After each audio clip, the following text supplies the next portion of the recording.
Let us juxtapose that what the people do against that of the government's activity in a communistic scenario where the tasks are distributed as opposed to the wealth. For how long do you need validation or permission for asking and finding out what one single person is doing with taxpayers' money? How many people is needed in finding out what that one single person does with taxpayers' money?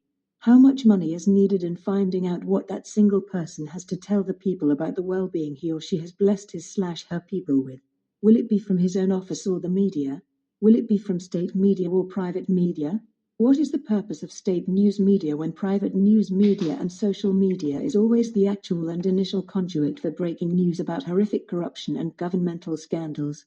Why all that allocation of taxpayers' money when they fail their main objective? Why should people rely on government for health when politicians opt for medical treatment in foreign countries? What about debating all the issues related to problem solving within the government? Should debaters be from the people or from government officials? Should a Rawley be for the cost of the people or the government? If the rich fund the Rawley and politicians fly in with private jets as speakers, then the rich interjectorily selected the politician and not the people, conflating the rich man's choice with the disguised antithesis of the people's choice. If state media interviews the politician, then the interviewer selected the questions, not the people. Do the politician or the people establish an ad hoc committee? Should people use the government for investigations when the government uses private companies for investigations instead? Are departmental fines within, covered by the people or the government?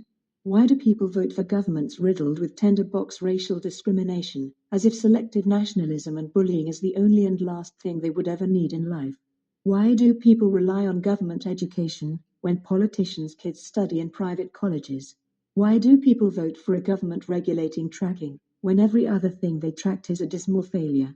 Why do people vote for a government regulating payment when every other project of theirs has payment outstanding? Why do people vote for a government regulating construction when every other structure under their watch reached its expiry date? Why do people rely on governments for electricity when they were already forced into supplying their own? Why do people vote for a government regulating churches when every other regulation they attempted failed from day one? Let us juxtapose